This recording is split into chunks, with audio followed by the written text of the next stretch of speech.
अस्सलाम वालेकुम सर। वालेकुम अस्सलाम। सर अभी गुज़िश्ता रोज़ों में कुछ मुस्लिम फ़लसफ़ी और सूफिया को पढ़ने का इत्तेफाक हुआ, तो मेरी नज़र पड़ी उनका एक कॉन्सेप्ट होता है उनके यहाँ वहदतुल वजूद। जी। खुदा के ऊपर जो इस्तिदलाल उन्होंने किए हैं मुस्लिम फ़लसफ़ियों और सूफियों ने, तो उसमें मैं पढ़ रहा था कि वहदतुल वजूद का जो लुब्बे लुबाब मुझे समझ आया वो ये कि सब कुछ खुदा से है, यानी वाहिद सिर्फ़ खुदा ही है और दूसरी कोई चीज़ नहीं है। चूँकि खुदा है तो सब खुदा से है। इस पे ज़रा रोशनी डालिएगा कि ये क्या मामला है, इसको थोड़ा और आप अच्छे से एक्सप्लेन कीजिए।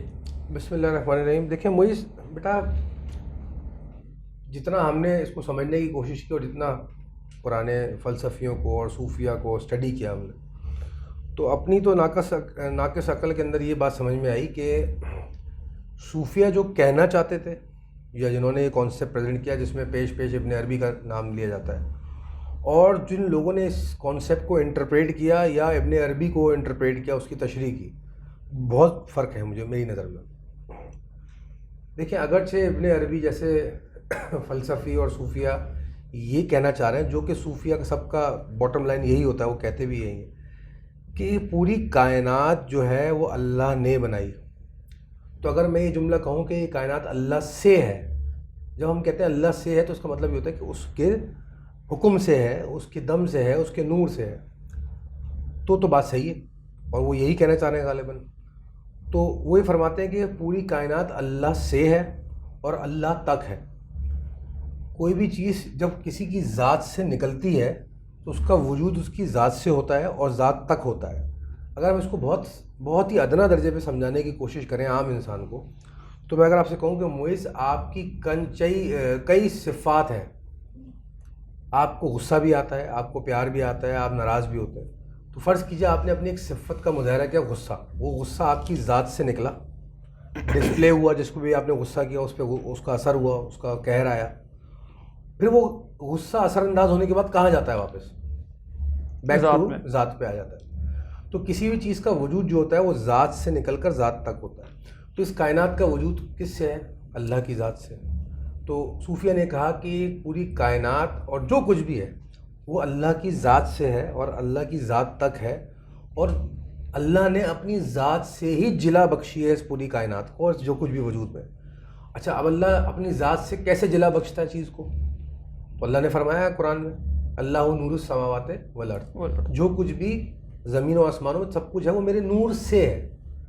अब वल्लाह अलम अल्लाह के नूर के क्या दर्जात हैं, और ऑब्वियस सी बात है कि जो अदना नूर है या निचले दर्जे का, इसको काट के ना एडिट कर दीजिए, कि जो कि अल्लाह का एक ऐसा नूर भी है जिससे मादा अल्लाह ताला ने तैयार किया, जिसको हम कायनात कह रहे हैं। यानी अगर हम कहें कि जो कुछ भी मादा है, मटीरियल जिसे हम कह लें, मैटर, वो मैटर नहीं है, वो भी एनर्जी की ही एक फॉर्म है, लेकिन एक अलग किस्म की फॉर्म है अल्लाह।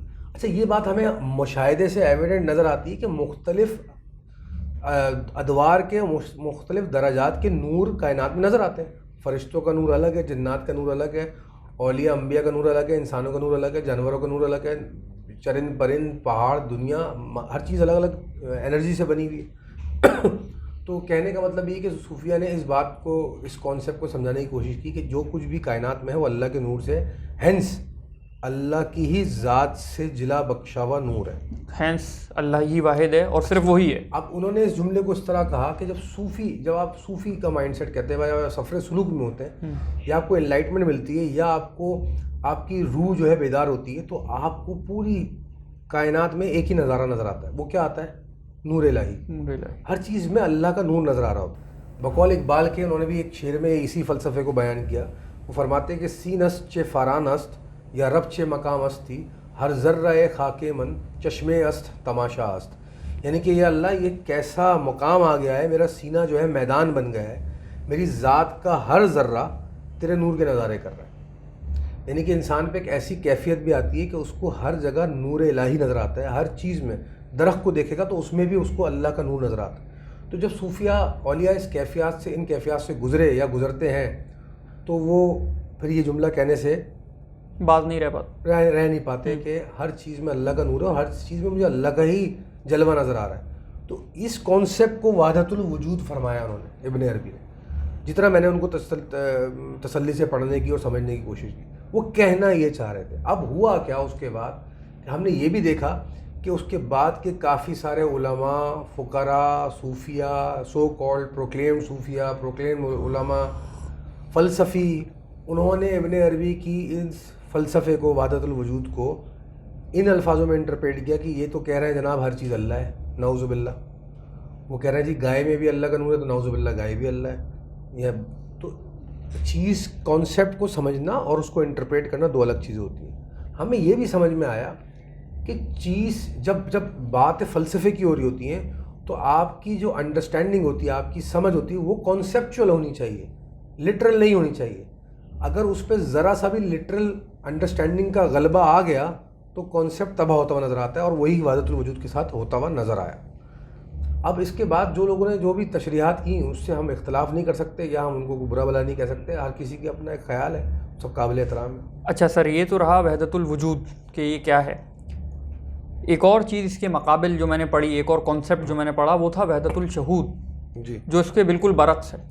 مطلب اس کے برعکس نہیں ہے، اس کا کاؤنٹر پارٹ، کہ اس میں یہ فرمایا گیا، مجدد الف ثانی جو ہیں ان کا یہ موقف ہے بنیادی طور پر، کہ جو خدا کی ذات ہے وہ خارجی ہے، اور یہ جو کائنات ہے اس سے الگ ہے. خدا کہیں باہر ہے کائنات کے، اور یہ خدا کا حکم یا اس کی ذات سے یہ چیزیں یا اس کی صفات سے یہ چیزیں ڈسپلے ہوتی ہیں دنیا میں، شہادت کرتی ہیں. ہاں، اللہ کی یہ ذات، خدا کی شہادت ہیں. یعنی ان تشبیہات کے ذریعے یا جو بھی صفات ہیں ان کے ذریعے خدا تک پہنچا جا سکتا ہے، اور وہ کوئی الگ باہر چیز.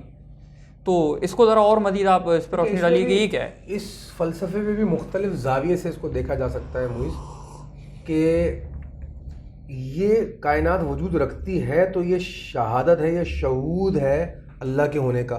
یعنی کہ کوئی چیز بنی ہے تو اس کا بنانے والا ہوگا، اور اب جب کوئی چیز بنی ہے اس کا بنانے والا ہوگا. اس میں پھر فردر صوفیہ میں جب ہم فلسافیکل انڈرسٹینڈنگ کی بات کرتے ہیں وجود کی، تو ایک بہت بڑی بحث ایک زمانے میں رہی، جو کہ بیسکلی صوفیہ میں نہیں رہی، صوفیاؤں کے کام کو دیکھ کر، ان کو پڑھ کر، ان کو سمجھ کر فلسفیوں میں رہی. ٹو بی ویری ایگزیکٹ، صوفیہ بیٹھ کے بحث نہیں کرتے رہے، اور ایک دور میں کبھی ساتھ میں 25 صوفیہ نہیں رہے، 4-5 نہیں رہے کہ یہ آپ اور میں بیٹھ کے بحث کر رہے ہیں کہ یہ ایسا کانسیپٹ. ایک ٹیکنیکلی ہوا یہ کہ مختلف ادوار میں صوفیہ جب اپنا جو بھی کچھ کام لکھ کے چلے گئے، ان کو پڑھ کے فلسفیوں اور عالموں نے بحث کی کہ یہ کہنا کیا چاہ رہے ہیں، اور پھر یہ ایک پڈا کھڑا ہو گیا، ایک لڑائی آ گئی سامنے. وہ لڑائی یہ تھی کہ جو کائنات کا وجود ہے اس کی ایگزسٹینشل پیرامیٹرز کیا ہیں. اس میں پھر 2 تھیوریز سامنے آئیں، جو وجود اور شہود جو آپ کہہ رہے ہیں. ایک یہ کہ یہ کائنات جو کچھ بھی ہے اس کو اللہ تعالیٰ اپنے نور سے جلا بخشتا ہے، لیکن نور سے جلا بخشنے کا جو پروسیس ہے وہ اس طرح ہے کہ ہم اللہ تعالیٰ کے خیال میں وجود رکھتے ہیں. اس کی مثال ایسے لے لیجئے کہ آپ بیٹھے ہوئے ہیں، آپ کو میں کہوں کہ محیط خیال کیجئے آپ اپنے گھر کے باہر کھڑے ہوئے ہیں، وہاں ایک بچہ کھڑا ہوا ہے جس کی عمر 12 سال ہے، اس کا حلیہ یہ ہے، تو آپ فوراً اس کو اپنے خیال میں، تصورات میں امیجن کرنا شروع کر دیں گے. تو اور میں جیسے ہی بولوں کہ محیط آپ اس کے بارے میں سوچنا چھوڑ دیں، تو آپ اپنے خیال، اس اٹینشن اس طرف سے ہٹا لیں گے، تو وہ خیال کولیپس کر جائے گا، وہ ایگزسٹ نہیں کرے گا، سیز کر جائے گا، وجود نہیں رکھے گا.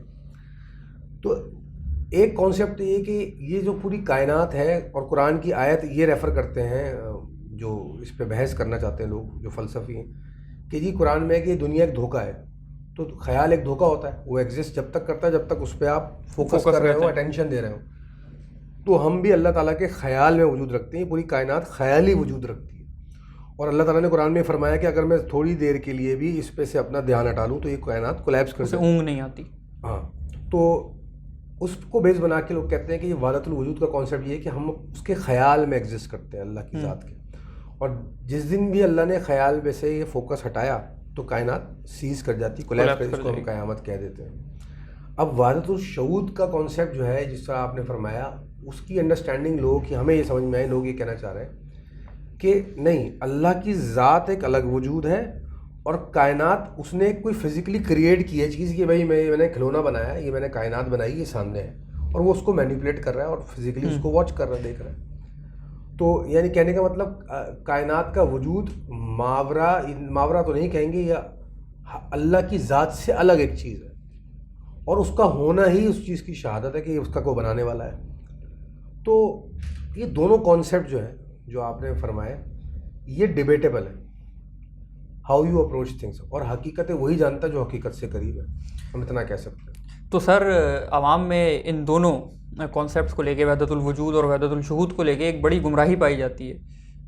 कुछ का मानना ये होता है कि वहदतुल वजूद पे जो मानते हैं यानी सूफिया, वो अपना एक पैरेलल रिलीजन लेकर चल रहे हैं जो इस्लाम से बिल्कुल अलग है। एक जमात पाई जाती है जो बिल्कुल ही नहीं मानती सूफियों को, नाउज़ुबिल्लाह गालियाँ वगैरह देते हैं, और एक होते हैं उनके बड़े दिलदादा होते हैं। तो आवाम की गुमराही दूर करने के लिए ये दोनों कॉन्सेप्ट वहदतुल वजूद और वहदतुल शुहूद में फ़र्क क्या है कि इनको अच्छे से समझा जा सके और फिर किसी चीज़ पर कयास किया जाए, आगे बढ़ा जाए। मुझे मेरी ज़ाती राय में ये अवामुन नास के समझने के कॉन्सेप्ट ही नहीं है। एक आम शऊर रखने वाला इंसान इस दर्जे की सोच तक शादिर व नादिर पहुँचता है, और जो लोग पहुँचते हैं फिर वो हैरान हो जाते हैं, और फिर वो गौर व फिक्र करते हैं, और गौर व फिक्र करके किसी एक हद तक जा सकते हैं। देखिए, हमने एक वीडियो में कहा था कि इंसान की कामयाबी का एक अल्टीमेट पैरामीटर ये भी है कि वो अपने शऊर, अपने वजूद की लिमिटेशन को समझ ले, अच्छी तरह पहचान ले। हमें कितना भी हम बुलंद सोच कर लें, हम कितना भी डिग आउट कर लें इसको, लेकिन हम लिमिटेड ही रहेंगे, हम नहीं समझ सकते। आप एक जग के अंदर बैठे हैं, पानी का एक जग है, आप उसके अंदर हैं बैठे हुए, क्या आप उस जग को अंदर बैठे हुए उसका बाहर से अहाता कर सकते हैं? देख सकते हैं, बाहर से आइडिया लगा सकते हैं। Very good. आप किसी चीज़ के वजूद का, आपके बॉडी के अंदर जो सेल्स चल रहे हैं, वो सेल्स कितने भी बेदार हो जाएं, क्या वो आपकी जिस्म की बाहरी हिस्से का अहाता कर सकते हैं? उसको विजुलाइज कर सकते नहीं। तो हमारा इंसान की लिमिटेशन ये है, और साइंस की भी लिमिटेशन ये है कि हम लोग जब ये बैठ के बात कर रहे हैं, ये कोशिशें कर रहे हैं कि हम यूनिवर्स को जान लें, अल्लाह की ज़ात को जान लें, या उससे बुलंद अल्लाह तक हम पहुँच जाएँ, तो प्रॉब्लम ये कि हम यूनिवर्स के अंदर बैठ के ये बात कर रहे हैं, और हमारा माइंड जो है वो भी इंतहाई लिमिटेड चीज़ है, वो इनकम्पास नहीं कर सकता। तो वहदतुल शुहूद और वहदतुल वजूद के जो कॉन्सेप्ट्स हैं, ये ऐसे ही कॉन्सेप्ट्स हैं कि इनका अहाता करना इंसानी अकल की बस नहीं की बात नहीं है। अब हम सिर्फ इतना कह सकते हैं ढके छुपे लफ्ज़ों में कि ये जो राह है, ये सफ़र, ये जो सफ़र है, ये एक्सपीरियंस करने की राह है, इरफान की राह, इरफान की राह है, आपके ज़ात पर, आपके कल्ब पर से गुजर जाने की राह। तो जब आप पे गुजरेगी, आपको वो हक़ाइक़ समझ में आएंगे, तो अल्लाह ताला आपको वो शऊर भी बख्शेगा कि जिससे आपको हकीकतें आशना हो।